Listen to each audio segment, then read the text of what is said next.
Happy Halloween, my fellow Jalthians. Or, well, it's not really Halloween anymore.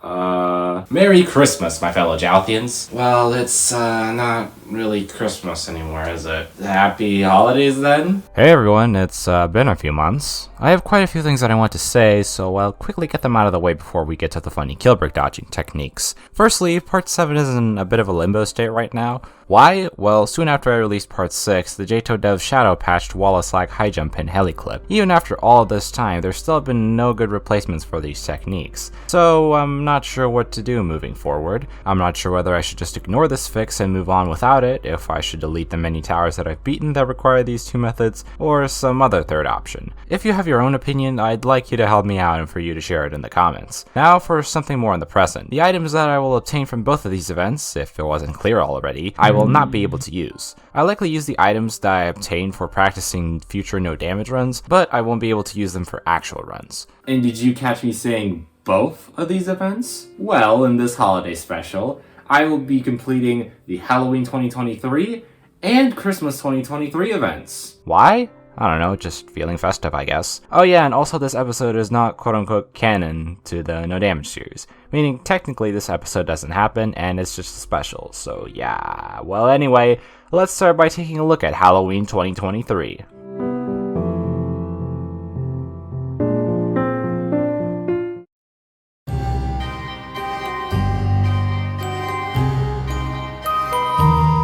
Welcome to the Harvest Carnival, also known as the Halloween 2023 event. This year's Halloween event offers us 3 steeples, a citadel, and a boss fight. We've got quite a lot to cover, so I'm just gonna transition to the first steeple. The first steeple, also known as the Steeple of Ghostly Mischief, is nothing special. So it's not like me, gotcha. The only floor that caused me trouble was the Green Ghost Challenge floor. I'd recommend you to take your time on it because there are spikes that spawn along the path.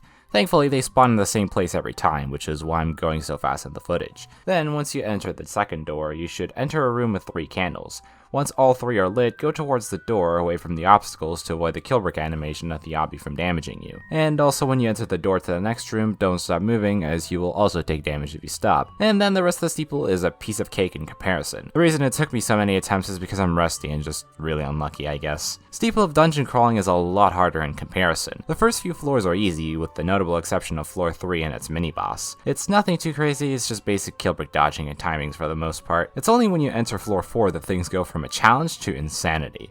This part requires you to do perfect timings, perfect positioning, and a little bit of luck. You could do all that, or you could just skip the rest of the steeple. Go to this corner, squeeze in between the rock and the wall, and do a dance corner flip. Then go to this specific spot that's about 20 studs away from the wall, jump off, turn your character 90 degrees, and if you jump off at the right place, you'll be teleported to floor 5. Then the rest of the steeple is easy enough. I would definitely not be making this video if it weren't for this skip, that's for sure. And last, but certainly least, Steeple of Moonlit 𝗧𝗄𝗃. This steeple doesn't have any kill bricks, I think. I mean, there's the ones that teleport you, but that's about it. Let's go, didn't even need to try for this one. So that's all 3 steeples completed, which leaves us with...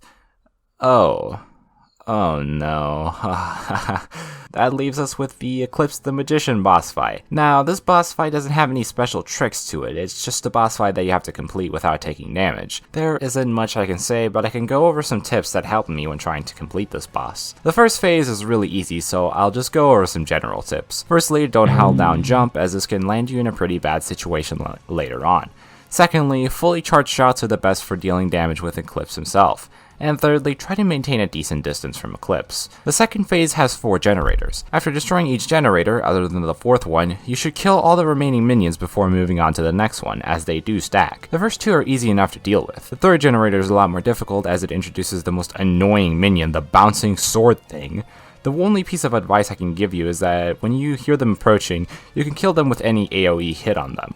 That's all I can say. Generator 4 is easily the hardest one. When there are more than 2 Jack-in-the-Box minions, I highly recommend you to kill them. And whenever the generator does the croissant or spinner attacks, I recommend focusing on dodging them rather than attacking the generator or minions. After you destroy the 4th generator, instantly go for 𝗘𝘅𝗁𝗀𝗀𝗀𝗀 and ignore whatever minions are left. The 3rd phase is also quite tricky, though it's slightly easier in my opinion. I'd recommend dealing with the Jack-in-the-Boxes and the swords as soon as possible. And also, if the 2 lines and the swords around you attack happens, prioritize and dodge dodging it rather than attacking the boss. Or just if the boss happens to stack a lot of attacks and minions on you, then deal with that situation. It's much better to dodge the attacks than to spam attacks in that phase. And well, if you follow all of my advice, it should make doing the boss damage loss slightly easier. Awesome. And for the last challenge of the Halloween event, Citadel of Tricks and Treats. This Citadel was super awesome and fun to play through. I don't care what you think, my opinion is the correct one in this case. Most of 𝗀𝗃 already doesn't have kill bricks, though there are some houses with them, so let's go over the damage loss route for the Citadel. Firstly, you'll have to go to the Room of Masteries and choose either the Mastery of Impending Doom or the Mastery of Neighborhood Tedium. You need to do this because Gary's house, or the one puzzle one, is impossible damageless.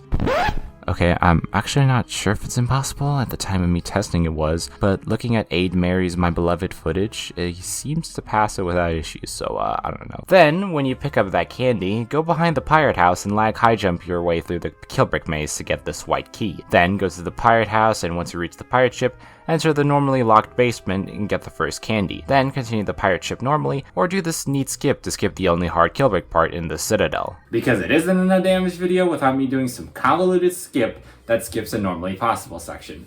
Trust me, finding these skips is much easier than doing the normal route. Then continue to the zombie house and complete it without making any mistakes. Then progress to the castle house, purple house, trap house, and cold house, and just try to complete them as fast as you can if you're doing the Mastery of Impending Doom route. Then, once you reach the saloon house, instead of advancing through it normally, complete the second town challenge, aka the Miku Wig one, before going back to the saloon house. And then the detective house is the only one left, and it's also pretty easy to do damageless. The destabilizing wormhole section is also pretty simple and sight readable. Just make sure to shoot all the targets at this one section. And then the final stretch. As long as you're not a silly individual and forget to jump on the zipline, then the rest of the Citadel is killbrick free. Hooray! And that's the entire Halloween 2023 event completed without taking damage. Man, I sure do hope that the Christmas event will go by just as smoothly.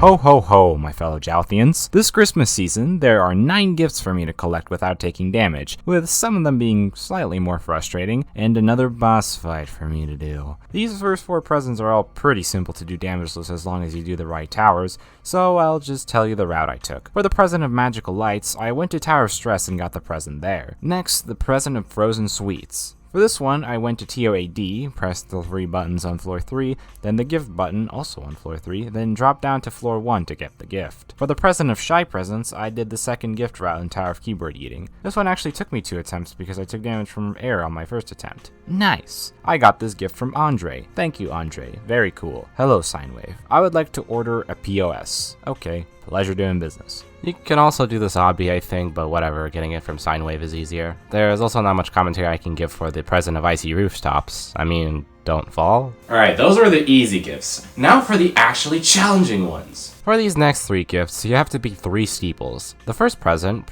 of Mini Wreaths, is obtained by completing the Steeple of Wrathful Ornaments. I think if you've done Tower of Phone Snapping, the kill bricks in this steeple really won't be an issue. I don't really have much to say, like, I'm sorry, I can't just say jump over spinner for the 1000th time and expect to bring entertainment. How about this? I can say that this steeple was cool and a good first impression for the event. I liked the little car sections, those were cool. Anyway, easy steeple to beat, so it's also easy to be damageless. Up next, the present of Cozy Cabins, which is obtained by completing the Steeple of Crazy Maniac's cabin. Now, this steeple could have been really boring and easy, but then floor 3 just had to screw things up. Normally, what you can do after you press the button here is jump off and progress through the steeple normally. However, you take damage by doing this. Alternatively, you could backtrack, but yeah, what the hell is this? 6 parts later, and we're seeing the effects of the JToH No Damage series on the tower building scene. I can't say that I'm liking this. I'd say the rest of the steeple is sight readable, so congrats, JToH. Your steeple got more than 5 seconds of screen time just because of that one section. Hope you're proud. And lastly, present of Ski Training, which is obtained by completing the Steeple of Triple Black Diamonds.